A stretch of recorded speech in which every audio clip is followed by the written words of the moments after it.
A comment got me to thinking about the PS3 controllers. I couldn't remember ever working on one.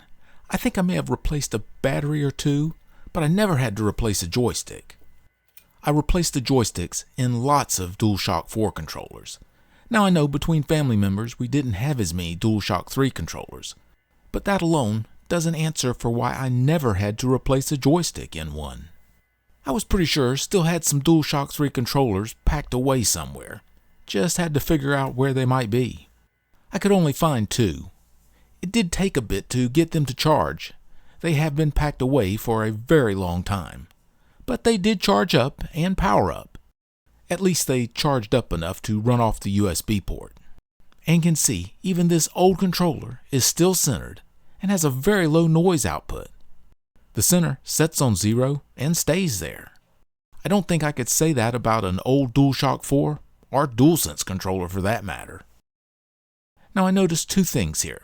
The joystick snaps back to the center, 0 value, very precisely. Kind of impressive for what is for sure a better than 10-year-old controller. Also, the axes reach maximum output before they reach the mechanical limit, and all the axes seem about the same. The reason I'm sure this is not some kind of problem with the controller is the axes readings for the corners. Can see that instead of being a circle value of around 0.7, it instead reads 1 or -1 for both axes for every corner. That's not wear, that's by design. Now this is going to make circularity look horrible. It's going to be much closer to a box than to a circle. But I'm sure that is what the games are expecting. Can see even at this age how balanced the joysticks are. I'm impressed with that, and I do wonder why. 5 small screws hold the case together, and there are no real tough plastic clips to cause any headaches. One of the first things to notice about the joystick modules is that each axis has 4 pins instead of the 3 pins of a standard joystick module, so there's definitely something a bit special about these controllers. So let me see what kind of voltage I get on the joystick axis pins. The first pin appears to be ground as I get 0 volts. The second pin is 2.8 volts, probably the main supply the controller runs off of. Pin 3 is right at 1.4 volts, half of the 2.8 volts, so far about what I would expect. And moving the joystick along the measured axis only changes the voltage output about plus or minus 30 millivolts. Now that I didn't expect.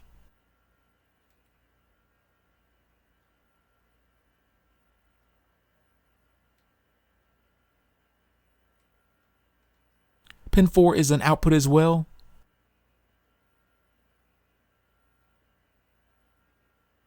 The same plus or minus 30 millivolts. But pin 3 and 4 look to be a differential output. If pin 3 is plus 30 millivolts, then pin 4 will be minus 30 millivolts, reference to a center voltage of 1.4 volts. A very small voltage change, that is for sure. So whatever this sensor is, it is a lot different than a potentiometer in a standard joystick module. Let me take a closer look at the joystick. Well, the joystick module is made by Alps, nice big printing right on the side of the frame. Does look like the sensor clips on the joystick frame. I'll unsolder the pins and see what's under the sensor. Yes, a plastic clip on each side of the sensor.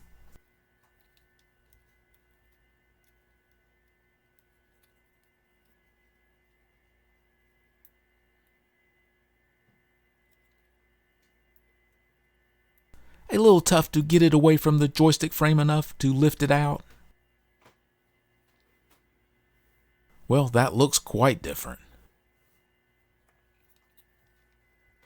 Now that is a magnet on the joystick shaft. No doubt about it. Not a very strong magnet, but a magnet. And the shape is almost like a small donut. Let me see how another magnet sticks to it. Looks like the poles are the flat sides of the circle.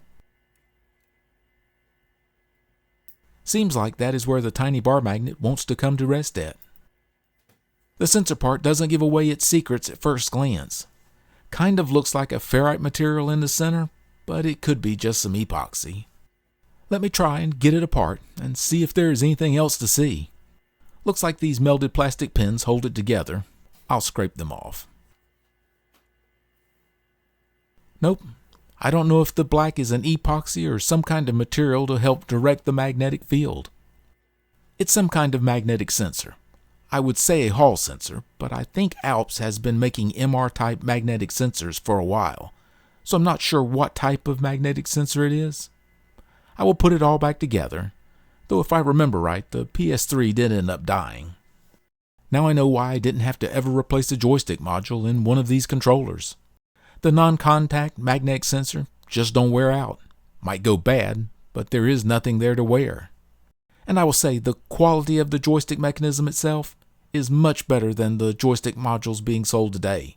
It feels more solid all around. It's just better built. Now I have seen joystick modules for the PS3 controllers, but they were all just 3-pin potentiometer-based joysticks. So I guess there were some DualShock 3 controllers made with regular potentiometer joysticks. So a good, reliable controller can be made, as this still working 10-plus-year-old controller attests to. It's too bad Sony, or Alps for that matter, didn't continue advancing this type of joystick. I hope you found this little dig into the past interesting. I sure did. Thank you for watching.